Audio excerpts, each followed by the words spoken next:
Hi, Vernon Harrison, CEO of CRO Leader, the company that helps MSPs grow.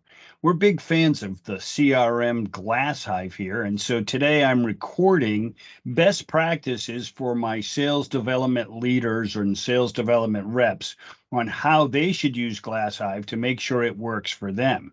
So first, however, before I begin, to avoid any confusion on your part using acronyms and terms and things and methods of operation that you don't understand, I would like to start by sharing a couple of terms we need to know. The first is the ICP. That's an ideal client profile. There's much more that goes into this than what's stated in this slide. However, it's basically clients you want to do business with and want to do business with you. We use those to build a list of MQCs, not a huge list, but a very verified list of ideal clients profiles, and we call those marketing qualified contacts. And we market to those. In our first step in all the marketing is using GlassHive.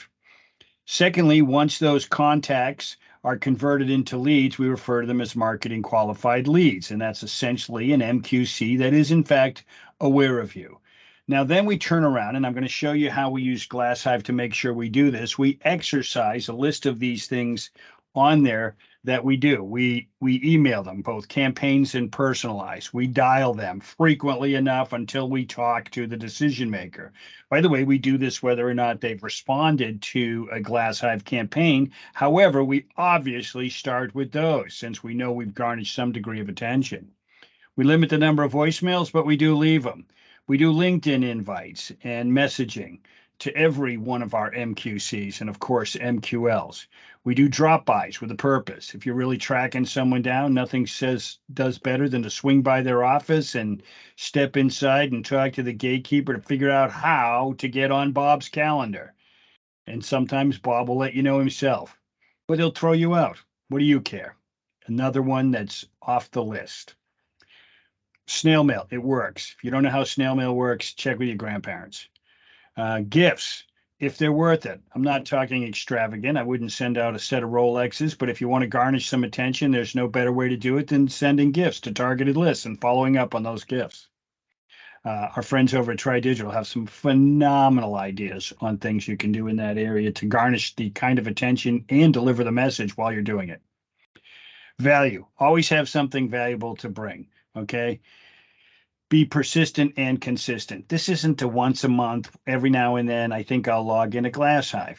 Okay. This is a persistent and consistent. Mark your calendar, make the space, make it happen. If you get something in that spot, move it to do it. If you're not persistent or consistent, you will, in fact, get the failure that you deserve. Remember, you are bringing value. If you're an MSP today and reaching out to a prospect to grow your business, it's because you believe, and you are probably right, that they'd be better with you as their MSP. That's what you bring into the table. You're not disrupting them. You're not annoying them. It's not your goal, anyways. Okay. You are asking them to stop what they're doing for a moment to hear the great value that you bring. So, first off, have that attitude. So, now I'm going to share my GlassHive here. Okay. Oops. Let me get my Teams out of the way. All right. Here comes my GlassHive. All right. So we have two products that we offer to our MSP field. Okay. One is our growth solution, which is to our larger clients where we can help them basically be virtual CROs. We also have some bundling with a variety of products that we can help any MSP grow their business. So we use the same tool for our clients as we do for us. Our marketing qualified contacts for growth solutions, we have only coming up. Give it a second. We have a smaller number. We only have 360 of these that are marketing qualified contacts. But if I go over to the marketing qualified leads for the growth solution, which is where the same people are, we have 151. At any given time, we will have over 100 of these hot. We get over 100 hot and warm after every campaign we send. Okay. Now, our MQC SDL bundles, which is some of our entry-level training and coaching and filling up GlassHives with marketing qualified contacts for our clients. We have 3,019 ideal client profiles. All these people on here are, in fact, people that we believe we want to do business with and would choose us to do business. And then we can go into the bundle MQL marketing leads. Okay. And we have over 500 actual leads. Again, all of these leads have all been built by, first and foremost, GlassHive. Of course, it includes our LinkedIn activity and our dealings. So when my SDLs log in, they start with the marketing qualified leads. There's 500 here. So the smartest thing for them to do is to sort by score so they can deal with the hottest leads that they have in any given time. Okay. Or the ones who have paid the most attention to us. This particular person has a score of 47. They've enjoyed our links. By the way, this database is over 5 years old. It's not huge because we don't put anything in there that's ideal. We're very quick to move something to not a fit if we don't believe they're going to do business with, or we don't want to do business with them. We also only put in decision makers. If you look at the list of people that we're talking to, it is the people that we believe either are going to make the decision or have a large part of that decision. So every time my SDL, my sales development leader, logs into this, if they're working on bundle that day, they will start with this list and they will start at the top and they will call everybody. Now, right after a campaign, they obviously call the hot and warm leads. This is a very effective way to be talking to people who are aware of you.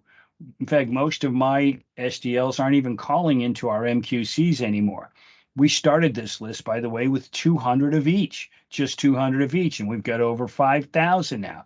It works and it's effective. So I expect my SDLs to go in there every day and first starting by tasks, which they can assign by each of these by going into these contexts. But this is a very basic format of how we use GlassHive to make sure that GlassHive is working for us. My SDLs can sit down at their desk, turn on GlassHive, and they better finish their coffee because right here, who is ever logging on this is being asked to make 500 calls today after they finish their cup of coffee, of course, and after they've completed all their tasks in GlassHive. So meant to be an entry level on how to use it to make it work for you. There's different ways to get here and manage this information. I hope this has been helpful. And if you ever have any questions of what I like to refer to as the subject matter expert for GlassHive who doesn't work for GlassHive or Try Digital, that's me, Vernon Harrison, CEO of CRO Leader. I love this tool. There's so much more I can show you, and it works fantastic for you. So don't work for it. Keep your data updated, follow a path, be persistent, be consistent. Thank you for listening.